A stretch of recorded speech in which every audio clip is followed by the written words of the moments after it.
नमस्कार दोस्तों, इन्फ्राडोज के नए एपिसोड में आपका स्वागत है। तो चलिए शुरू करते हैं।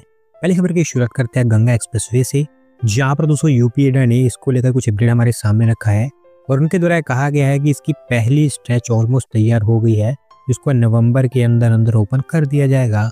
दोस्तों, गंगा एक्सप्रेसवे वैसे तो मेरठ से प्रयागराज के बीच में बन रहा है, लेकिन इसकी पहली स्ट्रेच मेरठ से बदायूं के बीच में बनाई गई है। 130 किलोमीटर के आसपास इसकी लंबाई बताई गई है। एल&टी स्पेसिफिकली स्ट्रेच को बना रहा है, जिनको 12 अक्टूबर की डेडलाइन दी गई थी इसको बनाने के लिए, लेकिन मॉनसून डिलेस के चलते इसकी डेडलाइन को थोड़ा सा पुश कर दिया गया और अब ये नवंबर में ओपन होगी। इस 130 किलोमीटर की स्ट्रेच के ऊपर 28 minor bridges, 5 major bridges, 2 rail over bridges, 9 flyovers और 117 अंडर पासेस का कंस्ट्रक्शन किया गया है। फिनिशिंग टचेस यहाँ पर दिए जा रहे हैं और पूरी उम्मीद है कि नवंबर के अंदर अंदर ही ओपन हो जाएगा। अगली दोस्तों अपडेट हरियाणा से है, जहां पर दोस्तों हरियाणा सरकार ने 3000 करोड़ रुपीस की और इन्वेस्टमेंट सिक्योर कर ली है जापानीज कंपनीज क्यूबोटा कॉर्पोरेशन और डेकिन इंडस्ट्रीज से। और ये दोनों की दोनों कंपनीज हरियाणा के अंदर उनकी नई फैसिलिटीज को सेटअप करेंगी। दोस्तों, अगर आपको मैं थोड़ा सा डिटेल में बताऊं तो क्यूबोटा कॉर्पोरेशन के द्वारा 2000 करोड़ रुपीस की इन्वेस्टमेंट की जाएगी इस कोर्स कंपनी के साथ मिलकर, जहां पर ट्रैक्टर्स और एग्रीकल्चरल इक्विपमेंट की मैन्युफैक्चरिंग ये मिलकर करेंगे। सिमिलरली डेकिन इंडस्ट्रीज के द्वारा भी 1000 करोड़ रुपीस की इन्वेस्टमेंट की जाएगी और इनके द्वारा एक R&D सेंटर सेटअप किया जाएगा हरियाणा के अंदर। काफी हाई चांसेस है गुड़गांव के अंदर ये बनकर तैयार होगा, जहां पर एडवांस टेक्नोलॉजीज के डेवलपमेंट के ऊपर इनका फोकस होगा। ओवरऑल हंड्रेड्स ऑफ नई जॉब्स यहां पर जनरेट हो पाएंगी। अगली दोस्तों अपडेट आंध्र प्रदेश से है, जहां पर Andhra Pradesh estate investment promotion board ने 30 और इन्वेस्टमेंट प्रपोजल्स को अप्रूव कर दिया है और इसके चलते आंध्र प्रदेश में 1.14 लाख करोड़ रुपीस की और इन्वेस्टमेंट आएगी। दोस्तों, जब से आंध्र प्रदेश के अंदर स्टेट इन्वेस्टमेंट प्रमोशन बोर्ड का फॉर्मेशन किया गया है, तब से लगातार कुछ ना कुछ दिनों के गैप पर इन्वेस्टमेंट को अप्रूव किया जा रहा है। ये उसी का एक टेस्टामेंट है। अभी 6-7 लाख करोड़ रुपीस के आसपास की इन्वेस्टमेंट ये अप्रूव कर चुके हैं।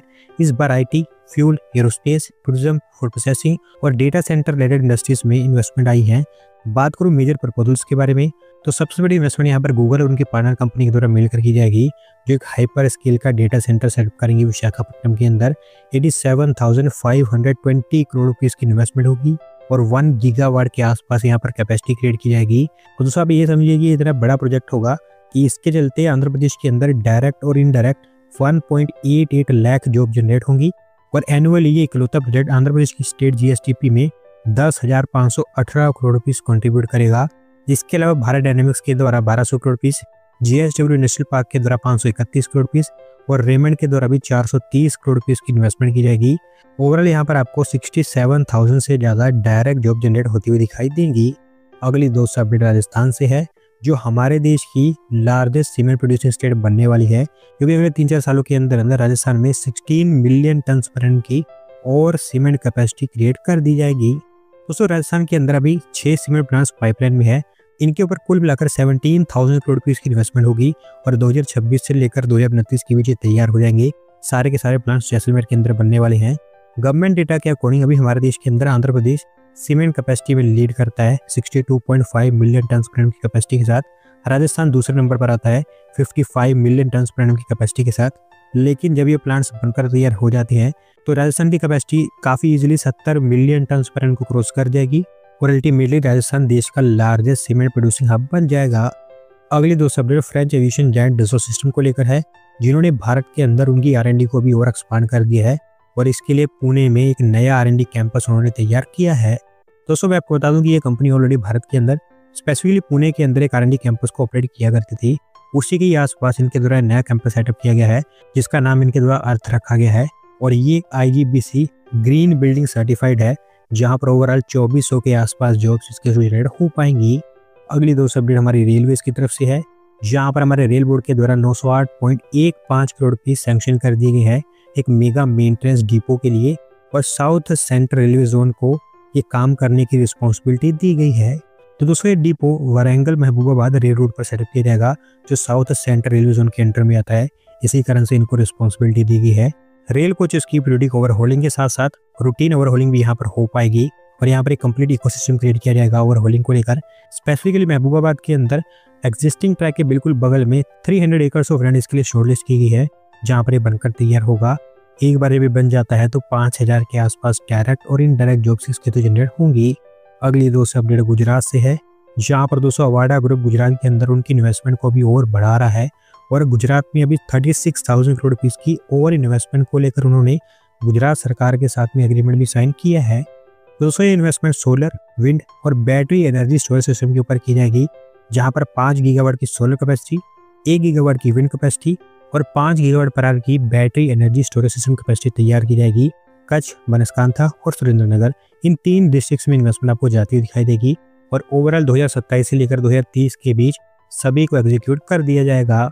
अगली दोस्तों सिमिलर सी अपडेट उड़ीसा से है, जहां पर सात्विक ग्रीन एनर्जी उनकी एक नई सोलर फैक्ट्री को सेटअप करने जा रहा है और इसके लिए उन्होंने 3,150 करोड़ रुपए की इन्वेस्टमेंट अनाउंस की है। तो दोस्तों सात्विक ग्रीन एनर्जी की इस फैक्ट्री में बहुत सोलर मॉड्यूल्स और सोलर सेल्स दोनों मैन्युफैक्चर किए जाएंगे। 2 फेजेज में बनकर तैयार होगी, जहां पर 4 गीगावाट की सोलर मॉड्यूल कैपेसिटी और 4.8 गीगावाट की सोलर सेल कैपेसिटी तैयार होगी। पहले फेज में 1,850 करोड़ रुपीस की इन्वेस्टमेंट करेंगे, जहां पर मॉड्यूल कैपेसिटी तो पूरी की पूरी तैयार कर दी जाएगी, जबकि सेल कैपेसिटी 2.4 गीगावाट की होगी। बाकी बची हुई सोलर सेल की कैपेसिटी दूसरे फेज में तैयार की जाएगी और 1300 करोड़ रुपीस की इन्वेस्टमेंट उसके ऊपर भी होगी। अगली दोस्तों अपडेट रैपिड रेल को लेकर है, जहां पर दोस्तों यूपी सरकार के द्वारा लखनऊ कानपुर RITS प्रोजेक्ट को इन प्रिंसिपल अप्रूवल दे दी गई है और अब NCRTC इस प्रोजेक्ट के लिए DPR प्रिपरेशन का काम स्टार्ट कर सकता है। दोस्तों लखनऊ कानपुर RITS को बनाने के लिए यूपी सरकार काफ़ी एम्बिशियस दिखाई दे रही है और होना भी चाहिए, क्योंकि अगर ये बन जाता है तो ये लखनऊ और कानपुर के लिए गेम चेंजर प्रोजेक्ट होगा, क्योंकि इसके चलते ये दोनों की दोनों सिटीज़ एक ट्विन सिटी कॉरिडोर में ट्रांसफॉर्म कर जाएंगी। हालांकि अभी DPR तो नहीं बनी है, लेकिन इनिशियल एस्टिमेट्स के अकॉर्डिंग और इनिशियल प्लान्स के अकॉर्डिंग 67 किलोमीटर की इसकी लेंथ होगी, जहाँ पर एक साइड से लखनऊ मेट्रो से कनेक्टेड होगी, जबकि दूसरी साइड पर एक कानपुर मेट्रो से कनेक्टेड होगी। 160 km/h की स्पीड से यहाँ पर RITS ट्रेन को ऑपरेट किया जाएगा और अगर दोस्तों बन जाती है तो लखनऊ से कानपुर के बीच जस्ट 40 मिनट के अंदर अंदर ट्रैवल किया जा सकेगा। अगली दोस्तों अपडेट मध्य प्रदेश से है, जहां पर वोल्वो ग्रुप और आइशर मोटर्स दोनों मिलकर एक नई फैक्ट्री को सेटअप करने जा रहे हैं और इसके लिए विक्रम उद्योगपुरी इंडस्ट्रियल टाउनशिप, जो कि उज्जैन में है और दिल्ली मुंबई इंडस्ट्रियल कॉरिडोर का हिस्सा है, उसे इन्होंने शॉर्टलिस्ट किया है। दोस्तों बेसिकली इन दोनों कंपनीज ने कमर्शियल व्हीकल्स की मैन्युफैक्चरिंग को लेकर मिलकर एक जॉइंट वेंचर फॉर्म कर रखा है, वी कमर्शियल व्हीकल्स के नाम का। उसी के थ्रू ये सारा का सारा काम यहाँ पर किया जाएगा, जहाँ पर ऑटोमेटेड मैनुअल ट्रांसमिशन की मैन्युफैक्चरिंग ये करेंगे। इनका इनिशियल टारगेट ये है कि पहले साल के अंदर अंदर 40,000 यूनिट्स प्रोड्यूस की जाए। 544 करोड़ रुपीस की यहाँ पर इन्वेस्टमेंट होगी और हालांकि मेनली इंडियन मार्केट के लिए इनके अंदर प्रोडक्ट्स बनाए जाएंगे, लेकिन अगर जरूरत पड़ती है तो सिलेक्टेड एशियन और ओशियाना कंट्रीज में भी एक्सपोर्ट कर सकते हैं। अगली दोस्त अपडेट बिहार से है, जहाँ पर राजगीर क्रिकेट स्टेडियम अभी बनकर तैयार हो चुका है और इसे लगे हाथ बिहार के चीफ मिनिस्टर के द्वारा इनोग्रेट भी कर दिया गया है। दोस्तों राजगीर क्रिकेट स्टेडियम एक इंटरनेशनल लेवल का नया क्रिकेट स्टेडियम है, जिसको नालंदा डिस्ट्रिक्ट के अंदर बनाया गया है। ऑस्ट्रेलिया के सिडनी क्रिकेट ग्राउंड के लेंस पर यह तैयार हुआ है, उसी तरह का मॉडल यहाँ पर रेप्लिकेट करने की बात की गई थी। बिहार क्रिकेट टीम का ये नया घर होगा और अब यहाँ से वो ऑपरेट किया करेगी। ओवरऑल 45,000 स्पेक्टेटर्स की सीटिंग कैपेसिटी यहाँ पर क्रिएट की गई है और ये बिहार के अंदर अभी ओवरऑल सबसे बड़ा क्रिकेट स्टेडियम बन चुका है। आज की दोस्तों आखिरी अपडेट मुंबई से है, जहां पर जिंदल स्टेनलेस के द्वारा मुंबई के अंदर एक नई फैब्रिकेशन फैसिलिटी सेटअप कर दी गई है स्टील फैब्रिकेशन को लेकर, और इसको बनाने के लिए 125 करोड़ रुपीस की इन्वेस्टमेंट इन्होंने की है। दोस्तों बेसिकली ये फैसिलिटी 4 लाख स्क्वायर फीट के एरिया में फैली है और स्पेसिफिकली पातालगंगा टाउन के अंदर इसको बनाकर तैयार किया गया है, जहां पर क्रिटिकल कंपोनेंट्स जैसे कि ब्रिज गर्डर्स की फैब्रिकेशन होगी। Initial capacity 4,000 tonne per annum की होगी और अगले 1.5-2 सालों के अंदर अंदर इस कैपेसिटी को बढ़ाकर 18,000 टन पर एनम तक कर दिया जाएगा। दोस्तों आज की वीडियो में बस इतना ही। अगर आप अपनी तरफ इसके अपडेट सबमिट करना चाहते हैं तो डिस्क्रिप्शन में दिए गए लिंक पर क्लिक करके सबमिट कर सकते हैं। और अगर आज की वीडियो पसंद आई हो तो वीडियो को लाइक करें, चैनल को सब्सक्राइब करें। धन्यवाद वीडियो को देखने के लिए।